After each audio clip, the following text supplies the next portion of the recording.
Good evening, everybody. This is Mike Tedesco.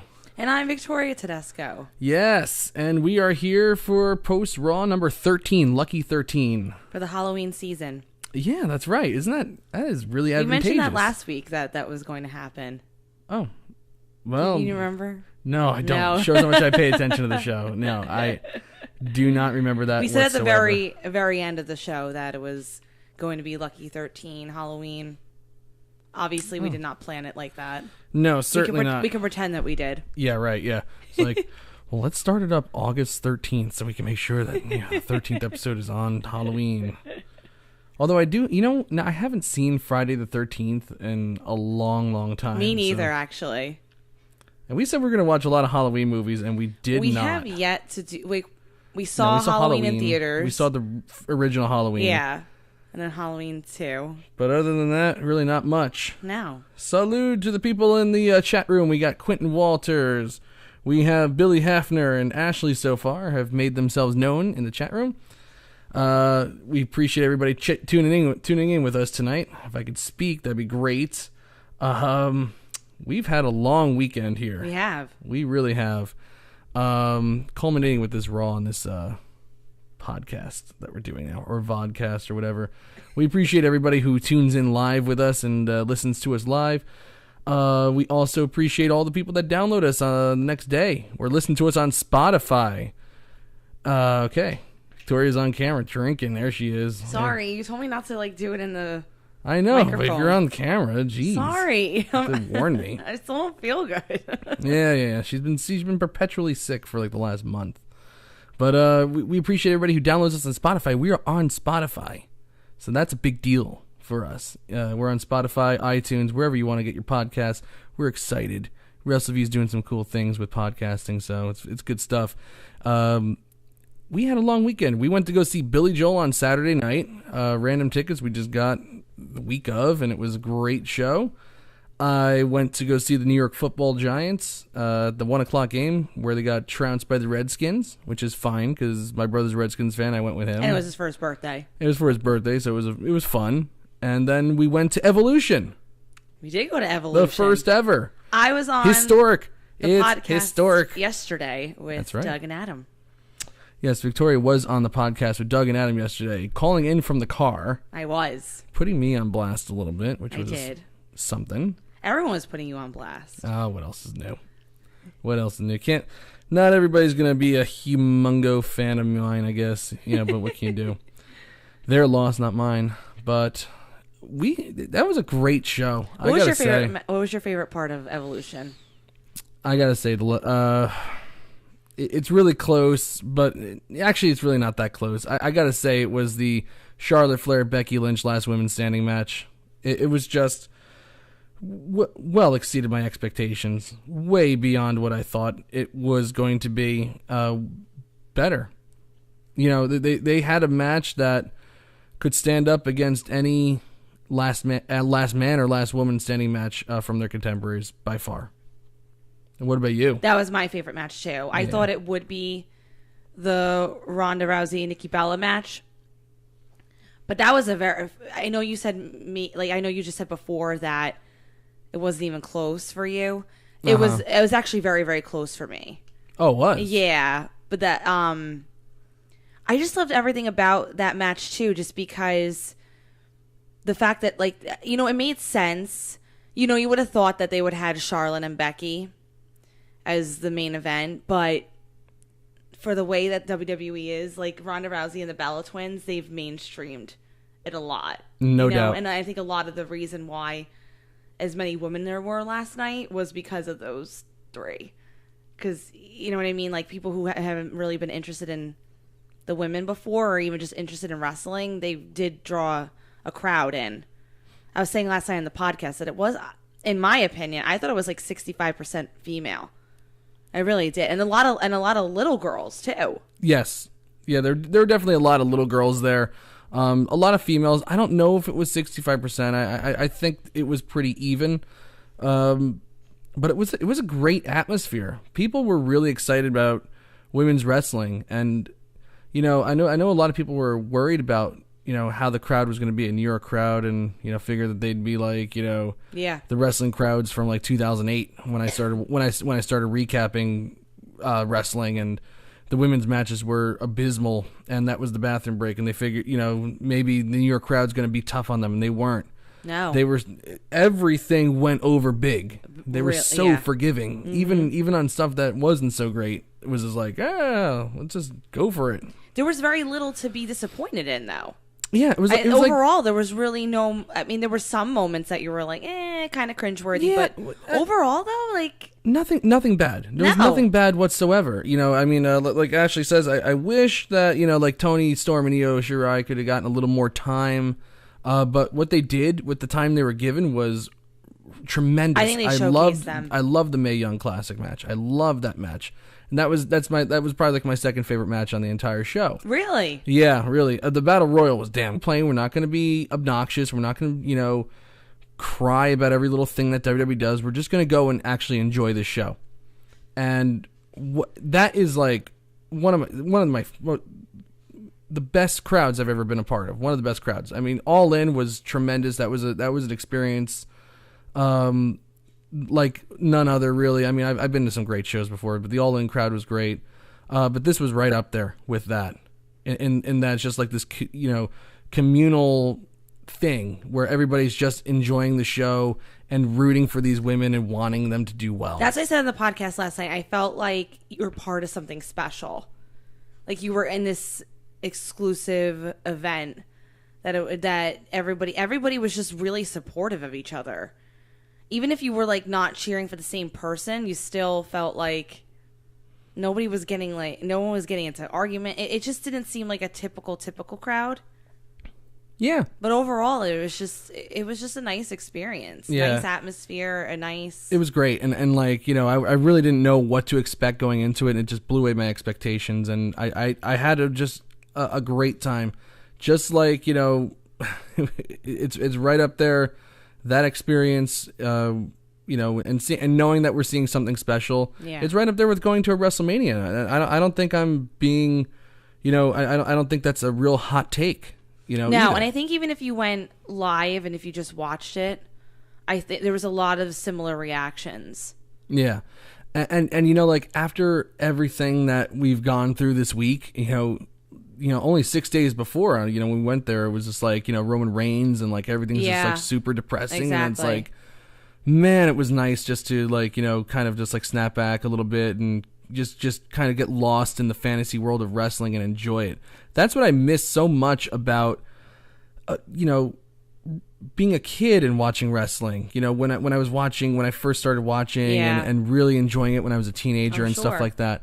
I miss like, just getting lost in the show and just really enjoying it. Sometimes, and I love my job. I love recapping, but it's hard to really enjoy something when you have to watch it so closely and nitpick. Like, I'm not nitpicking, but I mean just like analyze everything that they do. You have to look at every little detail. Because I recap everything from, the finish, to the tiny little arm locks they do during the match, the rest holds and stuff like that. I'm analyzing everything as I go. Sometimes it's like, oh God, I see them making the same mistake. Oh my God, they're working the freaking arm again, third match in a row, stuff like that. That kind of gnaws at you. But so when I go to a show, it's like I can actually enjoy. Right, just sit back and relax. I can sit back and actually enjoy the art of wrestling. And I mentioned this in the podcast too last night. I found myself like I didn't know how I was going to feel about it. I was really excited about it. I really, really wanted to go. I think that I came out of it even happier than I was going into it. So, yeah, I would say overall it was a win. Oh, total win. And absolutely total win. I think that at this point going forward, they have to have it every year. Oh, they really definitely, do. Definitely. Even if they had no intentions of maybe, I think they had every intention of maybe just doing like a one-time thing, see how it goes, depending upon how successful it was. Mm-hmm. But knowing how successful it was last night and how now they even know what to do more for next time. Yes. And they have something really, really special going on here. It would be really foolish for them to not do it again. Right. Now, the one thing I was a little trepidatious about the show was that I know what you're going to say. it was going to be like you know, a big slapping on the back fest, like, oh my God, we did it, and just a cry fest. And at certain points that was a little annoying. And, you know, it's like you can tell who writes the stuff for WWE. You know, it's just a bunch of guys sitting around, writing this stuff. And it's like, oh, well, you know, face woman, you know, she gets attacked, she should cry. You know, we're so in tune with women. It's like, why does every face girl have to freaking cry? She doesn't. Why do they have to cry after every match? Like, come on, enough with the crying. I've like, that's about the only thing that bugged me. Other than that, like, you know, perfect show. But Doug and Adam made a good point last night when they mentioned that it wasn't a comparison show. They weren't comparing themselves to the men at all. They were just doing their thing. No, they weren't cutting promos that were like, hey, see guys, like, we can do like, they were it was as if it was just a regular show. They went out to show what they could do, not how well they can do it better than the guys and stuff like that. It's not like it's not like when, you know, NXT has a show and then everybody's like, hey, the WWE roster has to follow that up. It's like, no, they don't. The WWE main roster is the WWE main roster. They don't even think about NXT when they're doing their shows. They don't care. The video packaging, you know, didn't, like, it still showcased it evolving, obviously, from what it used to be, from having their 2-minute matches till now, but they weren't going crazy with talking about the comparisons to the guys at all. And no, it was more about, like, solidarity with everybody, like, everybody has an equal opportunity, and that they were just grateful that they could be able to showcase their talents in this type of setting. So I thought that was really good too, that they didn't make it like this battle of the sexes. Yeah, because it's not a battle of the sexes. No, you know, the whole point is to integrate. It's not men versus women or whatever. You know, it's just let's let the women finally have an opportunity to show what they can do, and they showed in a big way that they can go just as well as the guys, and in some cases maybe even better. I thought the Becky Lynch-Charlotte match was good, but I want to say, I told you so. The Nikki Bella Ronda Rousey match was damn good. Really, really good. I knew it was going to be good. We both knew it was going to be good. We both knew it was going to be good. Sorry, everyone. That's all right. It's okay. We'll just edit that out later. We both knew it was going to be good. You know, Nikki Bella is a sneaky good talent. She was rough around the edges for years, but somehow in the last, like, couple years, you know, she really figured it out, like, at the end of her Divas Championship reign. And then when she moved to SmackDown, she was kind of going against Natalya and having a couple feuds like that. 2016 time, she really started to figure it out. Then she unfortunately went down with the neck injury and hasn't been as consistent, but she still has, every time she comes in, you know, the first match she had after the mixed tag at WrestleMania 33 with John Cena, where he proposed to her, that's funny now, was the Royal Rumble. And it was Nikki Bella and Asuka down to the final two in the Royal Rumble. And Nikki Bella hasn't had a match in 9 months or something like that, something crazy. And she hung in there with Asuka, and they put together a tremendous finish. And they were doing some tricky spots on the apron where, you know, one slip and the whole finish is botched, and they trusted Nikki Bella to do that. And she stepped up. Every time that they put her in a big situation, she stepped up. Yeah. You know? No, she really did. And I find that, I think what was nice about that too is with Nikki Bella, they really turned themselves around in the company, because, and I hate to make the comparison, but somebody like Alicia Fox, who's been in there just as long as they have, she didn't have a good not showing. Evolved at all whatsoever. These women could have, you know, rode the coattails of their significant others, and from what people say about them, and live up to the fact that, you know, who they were dating in the business and go off of that. But the two of them, the Bellas, really worked their butts off to be who they are today. And they actually didn't wind up regressing. They wound up just enhancing everything that they've done. They've worked even harder as their career went on. Yeah. They went on the upswing. They killed it. And I got to say, Brie Bella, for all the negativity she's gotten, she killed it at ringside. She totally for this did match. A turnaround as far as she killed it. She's so good as a heel. Yeah, they're both of them are really good. But let's not take away from the fact that Ronda Rousey also carried her own weight and was really good in this match. Nikki carried the match and kept pace for the most part and kept Ronda on task and stuff like that. But Ronda still performed, and she stepped up in a big way too. Main eventing the first all-women's pay-per-view. Yeah, there's an argument, obviously, that Charlotte and Becky Lynch should have been the main event. But if you're going to have, even though Becky is super, super over, and she's not supposed to be, according to WWE, you don't want to end that night with the heel going over. Even though she's not a heel. No, when you have all the women on stage like that, you don't have... No, you don't have the heel walk off. It's got to be Ronda and Nikki. It makes sense. Obviously, the last women's standing match was way better, but that was Evolution. I really stunning, really good. What say everybody in the chat room? It looks like everybody else enjoyed it here too. Yeah, Jamel agrees. No more hugging and crying. I don't know what was too soon. Jamel says too soon, Mike. Too soon. I'm not sure what that was about. I think I neglected to look at the chat.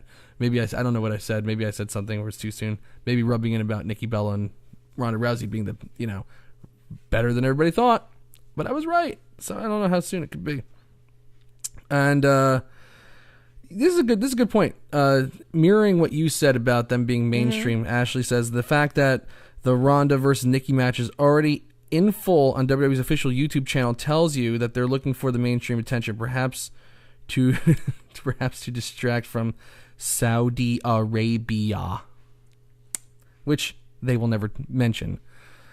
Well, I guess we got to mention it because, that's what this whole Raw was built around. Raw tonight from Charlotte, North Carolina, the final go-home show for Crown Jewel. And unlike what they did for Evolution last week, now Evolution was great. It really was. But in 5 hours of television, they devoted like a half hour of that 5 hours of television to promoting Evolution and the rest of the time to Crown Jewel. But don't worry, never fear, 3 hours straight pretty much of just Crown Jewel. So where is Crown Jewel? Nobody knows. They still haven't said, but it is on the website saying that they are going to be emanating from Saudi Arabia. And it is what it is. I'm not even going to waste my breath talking about it anymore because it's a moot point. I get why they're doing it. Doesn't mean I agree with it.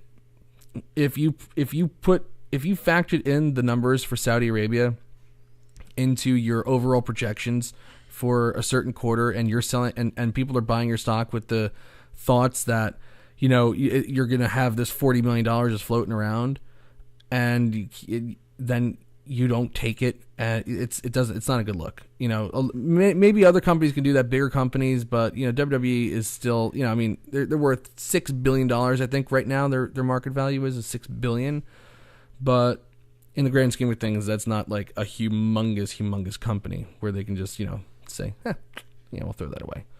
So I get why they're doing it. It doesn't mean we agree with it, but we have to live with it. I will be recapping the show on Friday. I will be discussing it with Paul Nemmer on a Wrestleview Live, number 48 or something like that, or 63, or I don't know how many Wrestleview Lives there have been. I should know. All the numbers are like right here, but I don't know. But anyway, I'll be discussing that with him. So life Good goes for on. You. Have fun. Life goes on. It is what it is. See you later. I'll be at work. That's fine. I'll be taking a mental day.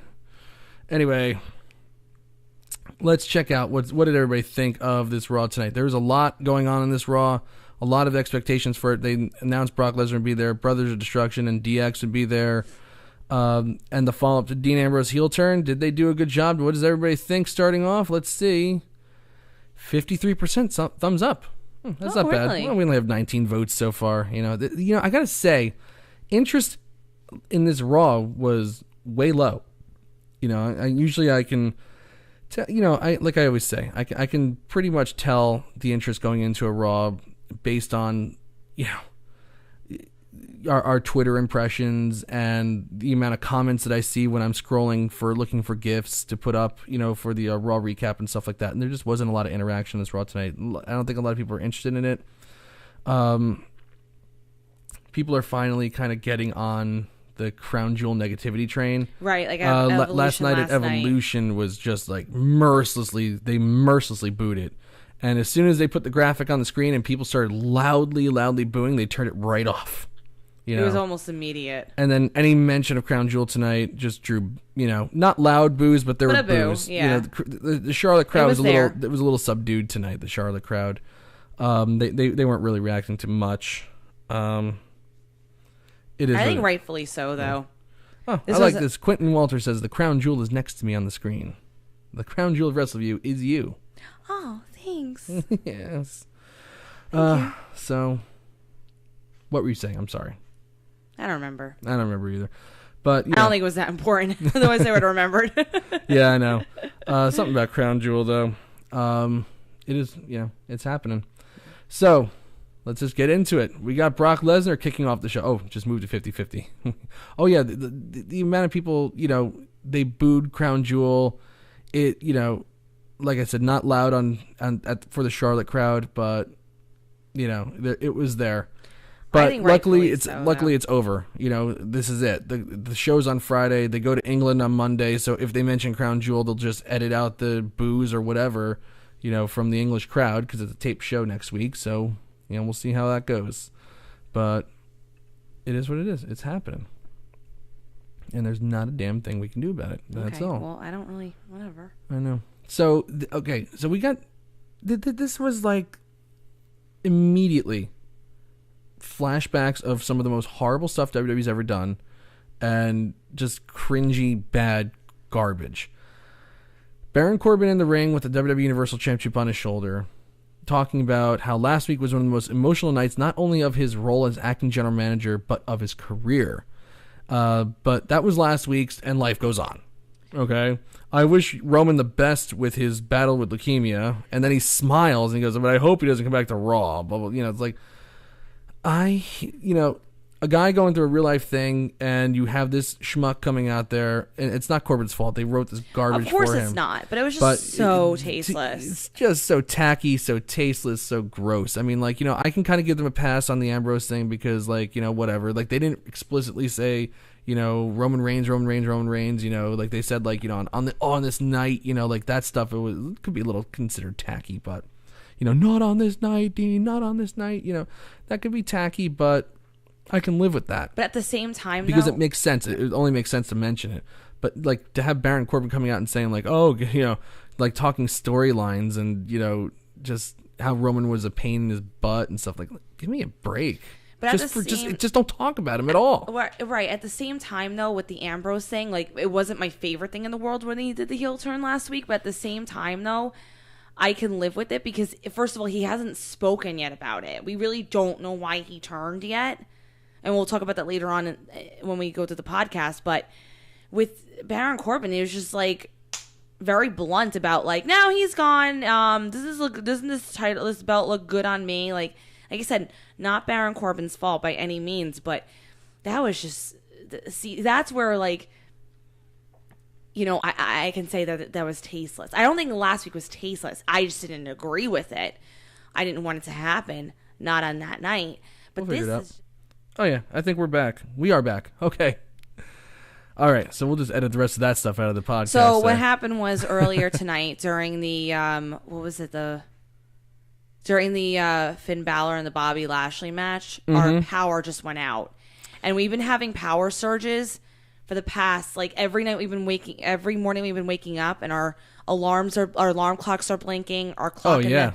I don't know, but randomly. Weird power stuff here. But the Finn Balor, it's not raining. There's no wind. The wind's not. No clue, but the power just went out. Yep. Sorry. Yes, stuff happens. Things happen. But we were recording for the podcast, so if you want to check out what Victoria literally just was talking about, we were talking about. I made some really good points. I know, of course you did. And that's why the power went out because it was just it was so good. It was just why? Just drop off. Come on. Anyway. We were talking about just how tasteless the Baron Corbin stuff was. Didn't like it. And it gave us flashbacks to, you know, Eddie Guerrero, you know, is in hell. Like right after he died, Eddie's in hell. You know, he's done for. You know, it's like, I don't want that to be. I don't want Roman Reigns to be mentioned in any more promos, basically, unless it's like Seth Rollins and Dean Ambrose, and it really has a purpose. There's no reason to be bringing it up anymore unless it's something positive, like they did with the kids with cancer, sending positive messages to them.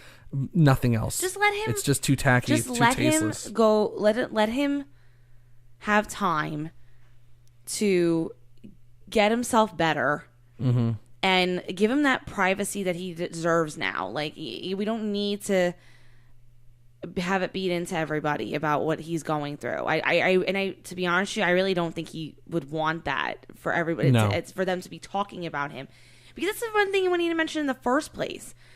You know, he said it. He said it in an interview that he's like, I didn't want to tell anybody.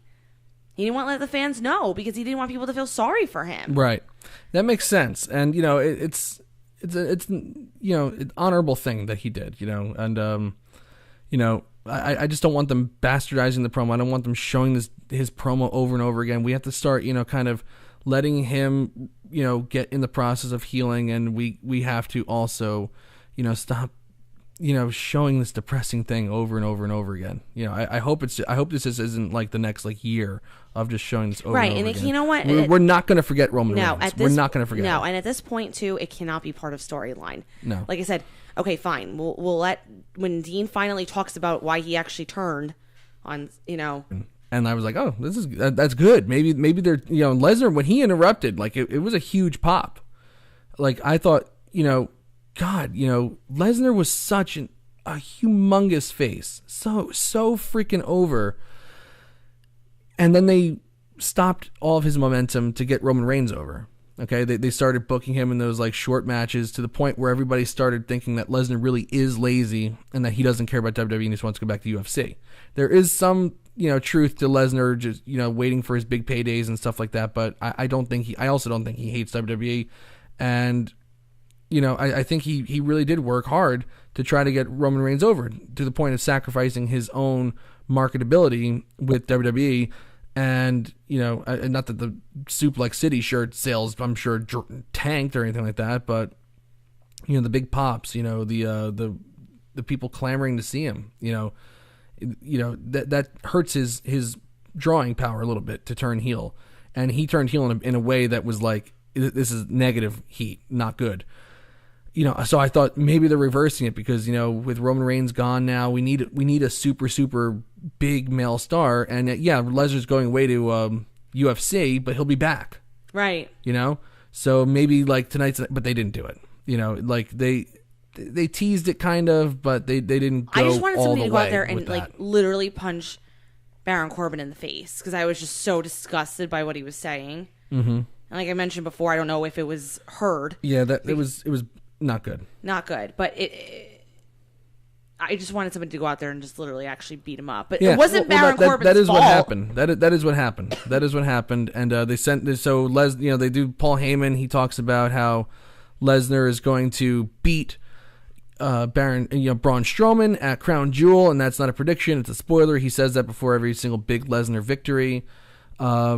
And he says, you know, wouldn't you love to know what's going to happen in the NBA Finals and stuff like that and this and that? It's almost like it's predetermined, which I thought was a cute little, you know, nudge, nudge, wink, wink thing. Yeah, you know? that was cool. That was definitely cool.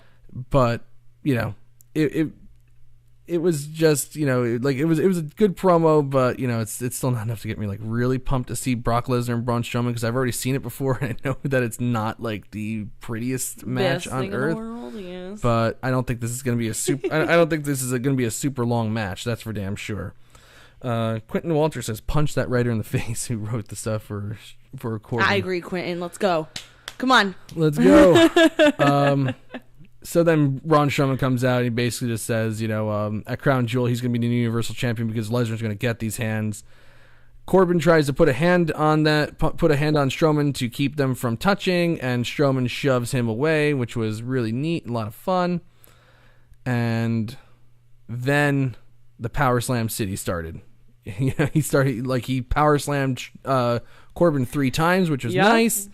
And Lesnar was smiling, kind of egging it on a bit. And then on the third power slam, Brock Lesnar comes up from behind, lifts the 350-pound Strowman or however heavy he is, looks got to be at least over 3, I would say, and gives him an impressive F5. Brock's a scary, strong dude, and I think they should make him face sooner rather than later. I really do, because he was the biggest superstar that they had in the company, really. He wasn't showing up all the time, but when he was showing up, it was like, man, Lesnar's here. Gotta watch that show. Gotta watch that show. Even now, I think maybe there weren't a lot of. I would be interesting to see the comparison between the start of the show and like later on, because when people heard that Lesnar was going to be on the show tonight, I know when people tuned in the very beginning, and then in comparison to like the rest of the show, there were definitely people who had to just watch the first segment with him, and then they're like, you know what, I'm gonna go like switch the channel or something. He still brings in the crowd. No matter what, no matter whether you love him or hate him, you want to see him. People are gonna boo him, cheer him, whatever. You want to see Brock Lesnar. Yeah, definitely. All right, so that was the build-up for the Crown Jewel title match. I thought it was pretty good. Other than the really just gross crap with Baron Corbin. I thought that this was good build. Yes. It's simple, very, very simple stuff for Crown Jewel. Two big guys showing their strength. They're just showing off to each other, and then they, just collide. They'll duke it out. Yep. Should be fun match. Should be a fun match. I think that's actually one match maybe I'm sort of tiny. Now that I thought about it, I'm kind of looking forward to it. But, yeah. Oh, you can look forward to matches. Doesn't mean you have to like the show. Oh, shut up. Yeah, just grow up a little bit. Jeez. Excuse you. Finn Balor versus Bobby Lashley again with Lio Rush. Same concept as last week. Lashley dominates. Finn Balor makes a mini comeback, but this time Balor wins by disqualification because he looked like he was going to beat Lashley a second time, and Lio Rush pushed Balor off the top rope to the floor. Bobby Lashley beat the crap out of Finn Balor a little bit, slamming him into the barricades and stuff like that. I really like the Lashley presentation with Lio Rush. I really do. And Lio Rush was slapping Finn Balor around a few times, having Lashley hold him up. Lio Rush was doing that thing, like, with the managers where it's like, pick him up, tell the little guy telling the big guy what to do, which is always a great little, thing in wrestling. It's like just so funny to see like these like tiny guys boss around the big dudes. And he has Lashley pick up Balor and slap him in the face. I don't know where it's going, but I just love Bobby Lashley as a heel. I don't know why they haven't done it from day one. I know. I agree. The only thing I will be critical of is I think this segment was just a little too long. Yeah. I think it kind of went a little bit over that. Well, some of these matches, like any Bobby Lashley match, if it goes into commercial, it's trouble. It's just never good. Yeah. It's just like he should be having quick matches. I get it. It's Finn Balor and they want to they just want to kill time. I also understand that it's a 3-hour show. Believe me. Oh, absolutely. Well versed in the fact that it's a 3-hour show. Well aware. And that they have to stretch time. But, give the Lucha House Party versus Revival match a little more time. Lashley doesn't need more time. Anyway, it wasn't bad, but I really like the Lashley heel presentation. It's great. I don't know why they haven't done it since day one. No. Lashley's sisters, they really, honestly, anybody in the chat room, seriously, did anybody actually really think that was going to work? The Lashley and his sisters. Please don't answer that. We actually don't want to know. Think about it. I don't think so. Oh, Quentin, I'm definitely going to be in the doghouse. We'll see. All right, let's see. Yeah, pretty much. Oh yeah, this is the big news coming out of Raw. Yes, I was Bobby Lashley and Lio Rush walking backstage. They go into the trainer's room and see Baron Corbin, who is holding his ribs. He's not feeling good after the 3 power slams, and he says that he says to Lashley that he really appreciates what he did to Finn Balor. He's been a pain in his butt the entire time, so he wants to reward Lashley by putting him in the WWE World Cup tournament. And Lashley's like, well, okay, that's great, but I thought the thing was already set. Who am I replacing? And he goes, well, you're going to replace the guy who never actually qualified. You're going to replace John Cena. And Lio Rush and Lashley bump fists and they leave. The rumors are confirmed, and they're no longer rumors. They are now fact that John Cena is not performing at Crown Jewel. Good for you, John in Cena. Saudi Arabia. He has that freedom to do that. Not everybody does. No, I know not everybody does, but good for him. I will say, though, I don't think he necessarily did it because of his morals and his ethics. No, I think he did it more for his movie star career. I think like he's busy. He figures this is not a good look. It's not. And I should get out of this. I don't know necessarily if he I don't think he needs to. Like, do you know what I mean? I don't think he needs to do it. No. I want to believe that John Cena did it because he's like, "Oh, this is a really bad idea." You know what I mean? But he's kind of the only person who I guess who can get out of this legitimately, and he can come back and be like, "Okay, I'll do a match." You know what I mean? Mm-hmm. But I don't know. But regardless, though, I'm very happy for him that he was like, "Nope, not doing it. Sorry." I hope Daniel Bryan does the same thing. Cause I think he will. I think he will. And you know, they're promoting Daniel Bryan for the match still. They promoted John Cena up until, you know, a couple hours ago. And they knew that John Cena wasn't going to go for a while. Maybe they thought they could convince him. I don't know about the Daniel Bryan thing yet, but if, you know, they nailed the John Cena thing, I think they're probably going to nail the Daniel Bryan thing too. You know, I think, you know, going to Saudi Arabia, yeah, there's a lot of money in it, and I'm sure, you know, there aren't a lot of people that would feel comfortable turning it down. It kind of reminds me of when they went over to Iraq in 2003, and they gathered the SmackDown roster around, and they said, okay, who wants to go? You know, if you don't, won't be any repercussions against you. And Rob Van Dam raised his hand and said, I have no interest in going to Iraq. And he had a lot of heat on him for that. You know, so from the company? I don't, from the company, of course. You know, it's wrestling. All they do is lie. So, you know, I'm maybe, you know, I think they should give their roster that freedom to say that, but I don't think anybody would ever really feel comfortable, you know, and I'm just spitballing. I haven't heard anything about them giving them an option whether they want to go or not. I'm sure we're just like, well, this is where we're going. But, you know, there is some serious stuff going in Saudi Arabia. You don't know what the hell is going to happen. They could be walking into a thing, you know, like like somebody, like there's been a lot of people like speculating that the WWE roster is getting kidnapped. I don't think that's going to happen, but you're going into a place where, you know, you're going to be hanging out with some people who may or may not have done some pretty bad things. You know, it's a scary situation, and I know that, you know, it's just I would be really nervous if I was on the roster. If I was on the roster, right. I'd be really nervous going over there.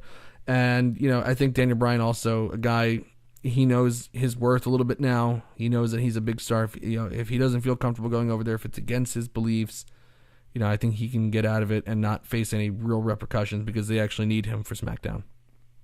That's my feeling. No, I agree. You know, so that's that. What says the chat room? Let's see.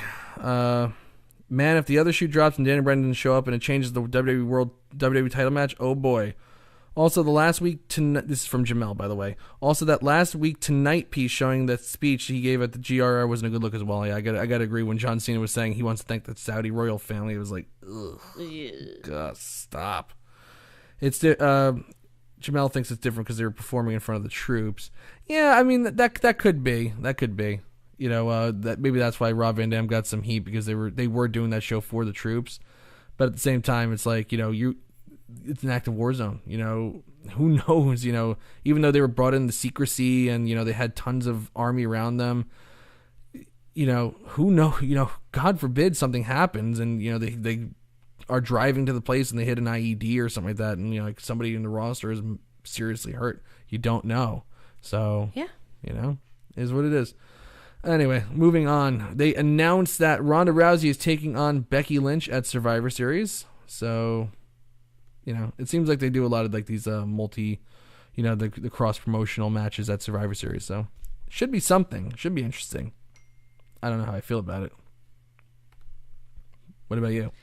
You know, I don't know. Okay. Yeah. All right. We got Lita and Trish. Lita is their first match on Raw since 2012. Trish since 2011.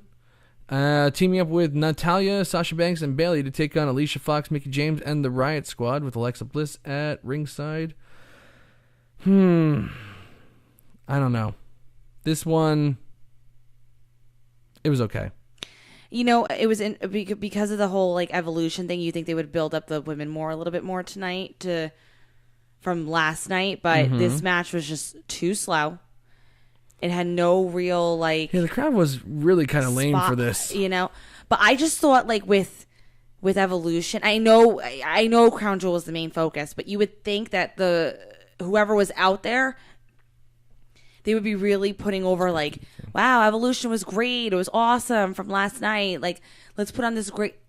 There was none of that. I don't know. I mean, this kind of did feel like the victory lap for Evolution, though, bringing out Trish and Lita. You know, like this is the final, you know, hoorah. I guess, but not thing. really. But you know, it just kind of felt like just a match. It never really got out of, you know, a certain gear. It never got out of the average category for me.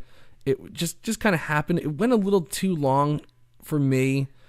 I think too with the competing styles. You know, nobody looked bad. No, but I think the competing styles too. Everybody's so different. You know, you have old school, you have the newer people, you have the in between who've been there for a little bit, and I think and I don't know. I think 5 women's like the 5 women versus the 5. I think that's just a lot of people. I think it's a little bit too many people. Especially in this case, it's a little too diverse, in my opinion. Yeah, I agree. I felt like, first of all, I couldn't believe Sasha over the weekend. They made mention of it in the commentary about her saying that she was like the best women wrestler that they had. Yeah, they actually made a point to say that was taken out of context. And it was taken out of context. Yeah, right. No, she truly, genuinely believes that. She's a mark for herself. She is. But I think too. I think that there was too much focus on Sasha, just even to begin with, as well. There was, for a good part of the match, they really were trying to like. I don't know what the purpose of that was, other than the fact that they wanted to mention her interview and be like, "Oh, it was taken out of context." It was not taken out of context. This girl thinks who she is, and she's not much. But whatever. Like, honestly, this match did nothing for me. But with Evolution, I really thought they would have made something like, women, cool. Well, at least Alicia Fox didn't miss breaking up any pins tonight. She was so out of place. It's just like who in this match doesn't belong? And it's Alicia Fox. And I will give a compliment to Sasha Banks. I think Sasha Banks is better than Alicia Fox, and I don't like Sasha Banks. I think she botches a lot of the times, and she doesn't execute her moves very well. But she's better than Alicia Fox, right? Because Alicia Fox I said it before. She's not developed, and she's just there. They just use her when they need her. Yeah, she's just kind of somebody who's just been lucky and just kind of just like. They never, they were just like, okay, well. Yeah, they never released her. They just kind of always brought her. Use her, I guess. It's like she's flown under the radar. It kind of reminds me of the story that I heard about Bastion Booger from Pat Patterson. I heard it. I forget what show I heard him talk about it on, but there was this big fat guy who wrestled, and he looked like he smelled, and they talked about how he smelled on commentary, and he was like a big fat guy in a diaper. That's basically what he was, Bastion Booger, and. There was like such disorganization in WWF in the mid 90s. Bastion Booger was just like showing up to shows, wasn't getting booked for like 6 months. He was just coming and he was getting a paycheck and he was, just there. And then all of a sudden he goes to Pat Patterson one day. He's like, "Hey, do you guys have anything for me to do?" And Pat's like, "Oh, Bastion. Oh, you're still here." It was like the guy from The Office who they just never fired. They just kept moving him around. He's looking for a stapler, and then Pat's like he went to Vince, and then they're like, "Yeah, we got something for you, Bastion. Come on in the office," and they released him. So I don't know, like that reminds me of that. It's just like kind of somebody like floating around. She just never. That's Alicia Fox. For as long as she's been Bastion Booger. She is. Just stayed under the radar. Yeah. But she, she's developed character-wise. She's got like the crazy loony character thing. She's a pioneer. She's not a pioneer. Well, remember? I remember. And I said on our first show, not everybody can be a damn pioneer, and Alicia Fox definitely isn't that person. Trailblazer or whatever. But she's developed character-wise. Her wrestling skills have actually they, as poor as they were, I think they've diminished. You know, they've become even worse than they were. Oh, gosh. So that's hard. That's a hard to think about. Quentin, Sasha Banks smoked too much weed from her cousin Snoop Dogg. So, Yeah. Yeah, she's Probably. dipping in the kush Probably. there. We had this awful interview, and it wasn't even like Nia Jax.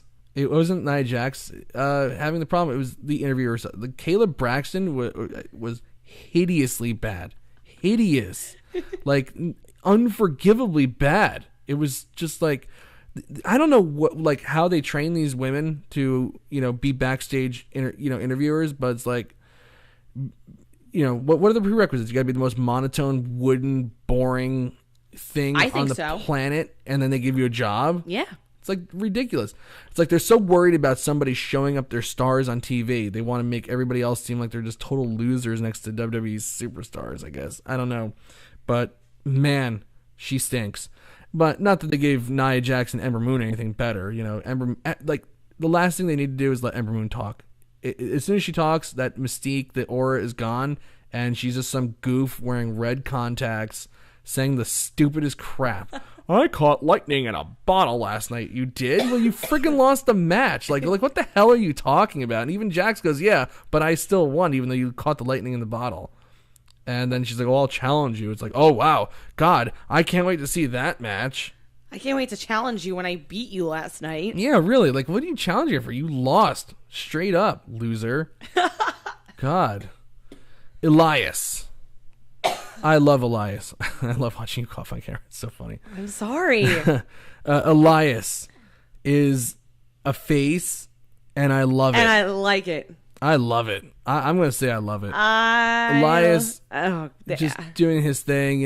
Now that he's a face, now he's playing up that the fact they were in Flair country and Ric Flair was telling him how Elias is his favorite and he wants to hear a song, so he's going to play a song, but it's for Corbin, so he goes backstage to find Corbin because Corbin's not coming out. That was so funny with Dana Brooke. That's you the play part. A song for me? That's for you? No. That was the absolute best.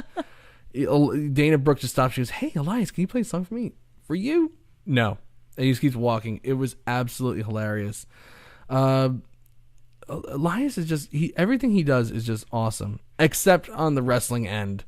Not so great, but he stood outside the door of Baron Corbin and just sang about, how he's nothing but Stephanie's bitch now. It was really, really funny. Then Jinder Mahal attacks him out of nowhere, sends him ribs first into a crate and kicks him and all that stuff. He tuned and according to Corbin, who delivered his lines so horribly bad, "You just got tuned up. Well, get ready for your encore because your match is next." It's like, oh god. Stop it, Corbin. Stop it. But face Elias is pretty damn good. I'm going to enjoy those concerts, but they should have him wrestle as little as possible.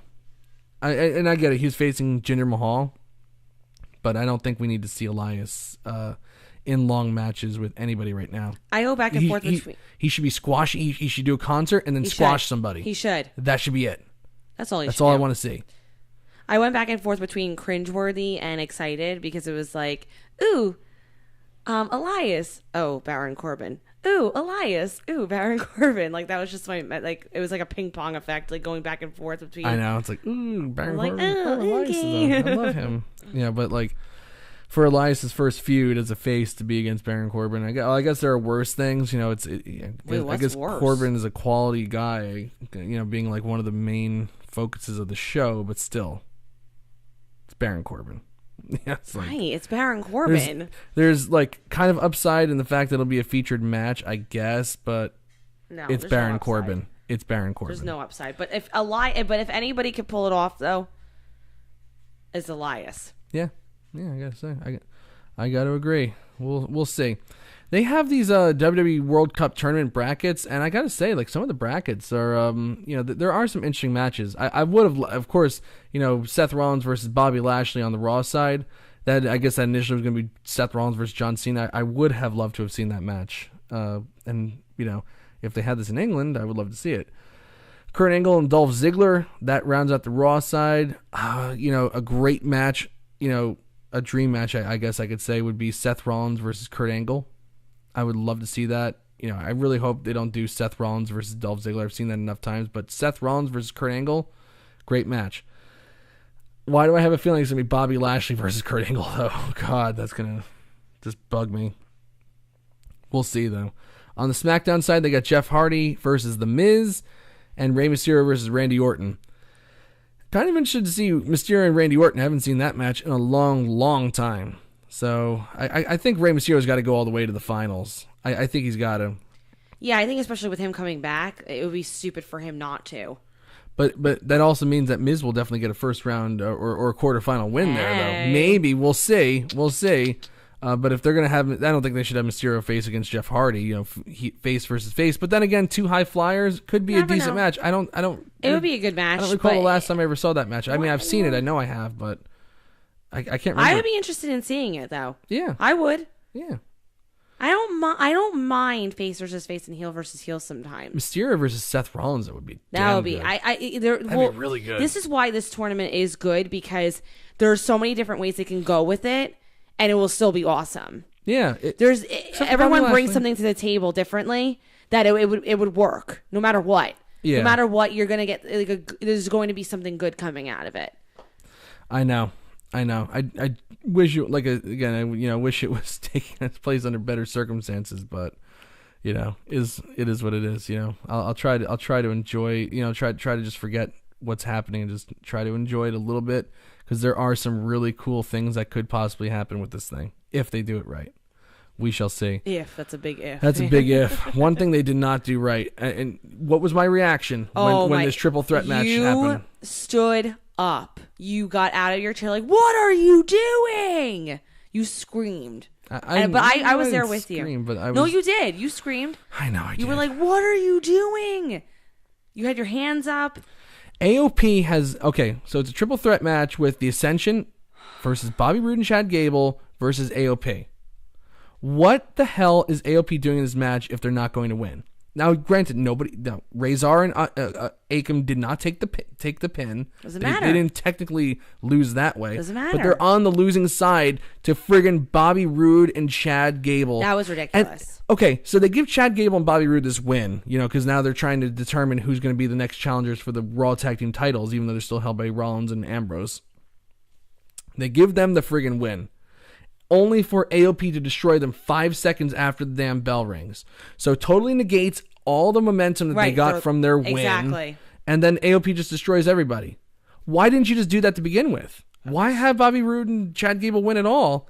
Why not just have AOP do the exact same thing to both teams and then pin them? That would require logic. It makes no sense. And then I see all these schmucks holding up these signs. Oh, we want women's tag team championships.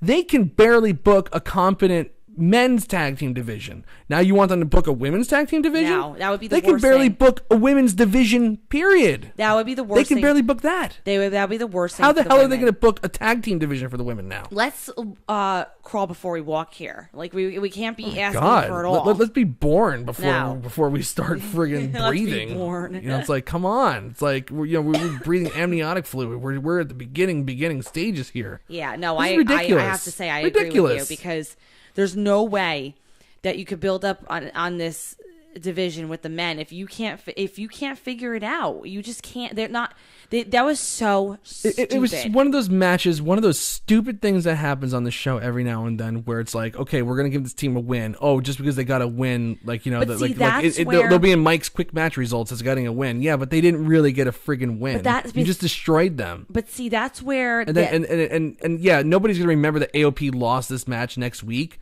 But it's like, what the hell are they in the match for to begin with?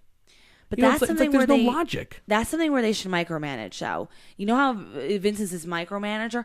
That's something that he should oversee with his writing staff. That's stupid stuff. But you know what I mean. That's something where he should look at it and be like, whoa, wait a second. We're trying to build up this AOP like monsters, and you have them losing. Like I said, granted, nobody took a pin, but it's like you should not. If you're not going to have them win, don't have them involved. Or if you are going to have them involved, have them win. Bottom line. Right. So that was just insane. But that's something where like somebody should oversee. I think Vince micromanages too much a lot of the times, but this is something where I would like to see him look at it and be like, no, this doesn't make any sense at all. I have these big dominant guys who I want to crush people, and what are they doing right now? They're losing to Bobby Roode and Chad Gable. Really? Don't have them in there. Like, really, I agree. Just don't have them involved. It made my head spin, and then you just destroyed them afterwards anyway, so you could have just destroyed them and given them a pin, too. Or you could have even done it even better. If you didn't want to have them involved in the match, get Ascension, Bobby Roode, Chad Gable. They have their match. Right. Bobby Roode, We've seen Chad that Gable. match 9,000 times anyway. What's one more? No, but fine. You have them battle. You have them fight. And then AOP comes out, not involved in the match, and just destroys them. Which is exactly what happened the last time the Ascension faced Bobby Roode and Chad Gable, if I'm not mistaken. Anyway, right? So like, what the? I don't understand the point of this. So if you're gonna don't understand it, no. So if you're gonna have something like that, fine, whatever. But yeah, this next part, I was really it was very interested in seeing. But Seth Rollins coming out and talking about before that happened, they had a really, really beautiful video with these children. So they during Pediatric Cancer Month in September, they had a whole bunch of children on Raw, and these kids came up with their own character names and stuff like that, and they did the entrances for them, and the crowd gave them a nice round of applause. These are real kids battling cancer.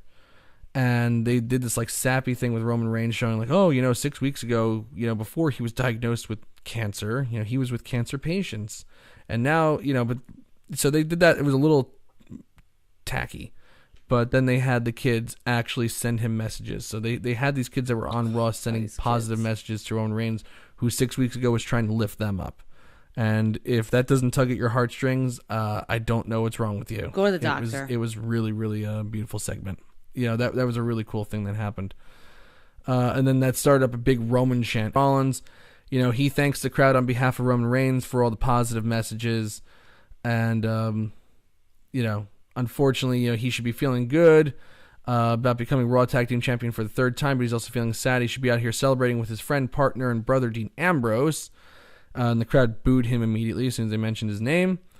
And he said, I kind of feel like this could be my fault. Maybe, what I did 4 years ago was unforgivable. Maybe Ambrose let it fester and he lashed out, but if, he's asking as a friend and a brother for Ambrose to come out and tell him why. If Ambrose really wants spotlight, he can have it now. Ambrose's music hits, nowhere to be seen. Ron's looking around, all of a sudden Dean's in the crowd. So Rollins feels like that's Ambrose mocking the Shield's entrance and tells him to get in the ring facing like a man. But Ambrose just stares at him. Ambrose is making great faces the entire time. I really, really... Amazing facials. Yeah, I really enjoyed what he was doing. And Rollins trying to just get him to come down to the ring and face him like a man. And Ambrose starts to take a few steps, then he stops, and then he pulls out a microphone. And he holds it up and thinks and just sneers. And doesn't say anything. So now Rollins is just getting mad because Ambrose isn't saying anything, like he doesn't even care. Right. He said on the most emotional night in the history of the Shield, Ambrose spat on everything they ever did. On the night Reigns left to battle leukemia, Ambrose made it all about himself. Rollins says he's fixed on Ambrose for as long as he lives. Rollins will make Ambrose's life a living hell. And Ambrose just continues to stare at him. So Rollins says, okay, I'm going to come up there and beat an answer out of you. So Ambrose just shrugs and walks away. It was... I don't know exactly what I felt about it. I initially I liked it. I really did. I saw a lot of negativity about it, but it wasn't awful. It's like you don't need to have the big, like in James Bond, where the villain always tells James Bond like exactly what's going to happen and why he's doing this.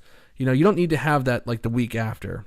Ambrose is a lunatic, his character is the lunatic, and they can stretch this out a little bit and let Ambrose, kind of think about it and do a couple things, through the week, and then maybe then he can have his big Auric Goldfinger while James Bond is on the metal thing, get ready to have his nuts cut off by a laser, coming to God moment.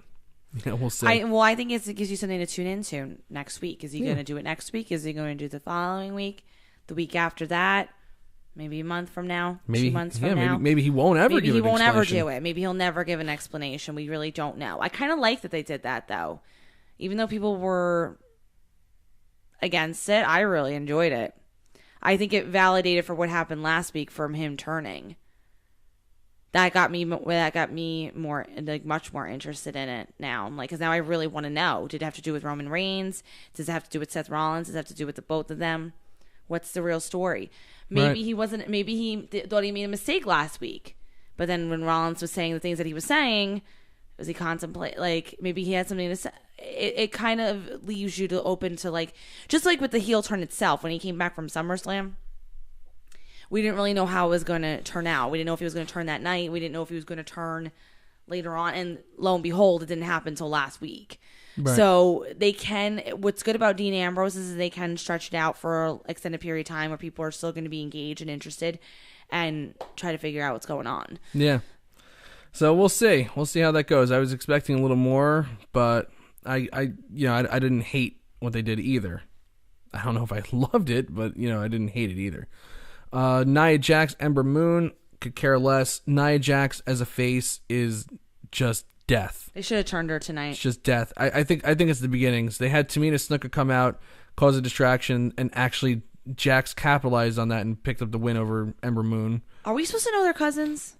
I don't know. Like, are we supposed to get that vibe? I think we are. I think they've mentioned it, and they actually, Michael Cole even said, like, they did that thing at Evolution where they did the paid tribute to Roman Reigns. Okay, because I don't remember that, so I don't know if that was that on TV. Yeah, it was on TV. Oh, okay. It just stunk. I mean, Nia Jax as a face stinks. So hopefully, this is the beginnings of a heel turn. I'd actually like to see a Nia Jax Tamina running roughshod over the women's division. Yeah, no, I would too. That would be something good. And then, like, that might be a heck of a pre-WrestleMania match for Ronda Rousey, maybe at, like, Elimination Chamber, Nia Jax versus Ronda Rousey, with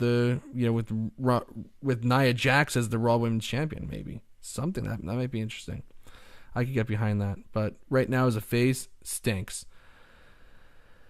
So since they have lost Roman Reigns, that means that we have more time to fill up on the show because it's not being filled up by Roman Reigns. So we had the debut of the Lucha House Party on Raw. Everyone didn't like it. I liked it. I love watching the Lucha House Party when we were at SmackDown. Yeah. We watched the, what was it, the Cruiserweight, the 205? 205 Live was before SmackDown. And, they had a good match. I think it was it Lindsay Dorado versus Mike Kanellis or whatever it was. With the one we went to. Yeah. But the better one that we saw at the Lucha House Party was Lucha House Party versus Tony Nese and Buddy Murphy at the 205 Live after SummerSlam. That was one of the best matches of SummerSlam weekend. One of the best matches of SummerSlam weekend. So Lucha House Party can do things if they're given time. This is the first, and by the way, this is the first time that we've had, like, any type of, even though the Lucha House Party is facing the Revival, this is the first time we've had any type of anything close to a cruiserweight match on Raw in about a year. That's crazy. I would say. That is crazy. And immediately, the very first thing they do with the cruiserweights is put them in the death spot, right before, all the main event stuff, and give them, like, 3 minutes to do their thing. So Lucha House Party could be good. It really could be a darn good thing, but they're going to have to give them time to let them do what they can. It's like, that's the next frontier, I guess, they have to cross. Now that the women are taken extremely serious and they had a beautiful pay-per-view and it was awesome, maybe now it's time for the cruiserweights to get a little more attention. I don't know. There's a war of I never thought I'd be saying that because I hated the cruiserweight stuff when Vince was booking it. But now that Triple H has got it, it's gotten a lot Triple better. H just needs to take the reins. It's gotten a lot better. We say that all the time, but it's like, Vince. At the end of the day, Vince still knows what he's doing. In a way. One thing I did like was Lindsay Dorado. He almost killed himself on the suicide dive. It was crazy. That was just insanity. Salida del Sol wins the match for the Lucha House Party. Kalisto, gets a victory. But what does that mean for the Revival? Not much. Not much at all. I like the Revival, and I love that. I still think about that match that they had with Dolph Ziggler and Drew McIntyre, and nothing came of that. It was an awesome freaking match, and nothing came of it. Because they were up for the tag team championships, and then they just weaseled their way in. Yeah. These poor guys. I know. I hear you. Everybody else is just like one step above them. Yeah. They did this thing with Dolph Ziggler. He talked about, his career, and Drew McIntyre talked about how he's going to be concentrating on the Universal Championship match. All right, great. Okay. Cool. Now we had, then they went to Dolph Ziggler versus Apollo Crews just to give Ziggler a little showcase match. So I guess the 1 week Apollo Crews push is over. Even though he had a good showing against Elias, Dolph Ziggler just, pretty much just took him out. No big deal. So, but even though he's lost and his mini push seems to be over, it's way better than anything he was doing with Titus Worldwide. So, That's true. So rock on, dude. All right. Main event segment of Raw. Oh, the Brothers of Destruction and DX meet face to face. The match that the competitors booked, or promoted as, we're old guys. Please. Come check us out. No. Come check us out. So, it started off with this Undertaker and Kane promo. Undertaker and Kane make their entrance first, and they're in the ring. They do their whole entire thing. Undertaker, it's not easy to heed his call, to say goodbye, to reach the end. But when the Reaper calls, no matter how hard you fight, it's your time to go. And Kane, they're just going back and forth. This Friday, Undertaker says, at WWE Crown Jewel, which drew boos from the crowd, the Brothers of Destruction will take the beaten, battered souls of D-Generation X for the first time and the last time to the fiery gates of hell. It won't be swift. It will be slow, agonizing pain. And I think he was talking about people actually watching the match. Yeah. Because I can't imagine it's going to be was a pain amazing. to watch. This was slow, agonizing pain. My beaten, battered soul was taken to the fiery gates of hell. Gosh, I don't even know what that was. Yeah, it was an Undertaker promo, and that's who they have writing this crap. So Triple H comes out, DX, no Shawn Michaels, we don't know where he is, and all of a sudden he pops up behind the Undertaker and lays him out with sweet chin music, which was pretty awesome. Undertaker sat up after Kane chased Shawn Michaels away. Triple H and Shawn Michaels are celebrating, and then Kane gets in the ring, and Undertaker sits up, and then they just kind of stare at each other. We're looking, the old guys looking at the old guys, and that was Raw. This segment was just, whatever. It's like I just can't get excited to see this match. Initially I was like really pumped for the return of Shawn Michaels, but it's like he looks so old, and that he's just in this just for the payday from Saudi Arabia. And it's just like I can't get into it. It was like Jack the Skeleton, Halloween King from Yes. Nightmare Before Christmas. Yes, I agree. Which is is that a Halloween movie or is that a Christmas movie? That's the biggest debate. Chat room, what do you think? I don't know. I say it's both, but I'm more so a Halloween movie, but I don't know. Yeah, I don't know either. But that was Raw. I was expecting so much more from this show. Me too. Because we had the Ambrose heel turn coming up, and the follow-up was just okay. It's like I get what they're doing. They're going to stretch it out a little bit. Opening segment was good. There was no matches worth anything on this show, so it's just kind of was a 3-hour show that kind of dragged. I have to give it a thumbs down. Yeah, I got to give it a thumbs down, too. Let's see what Twitter says. What does the Twitter say? I don't know. I was off the page, actually, so I have to get back to the page. And, right. Our power went out before. I forgot about that. Yeah, I know. It's so brutal. So brutal. So, let's see.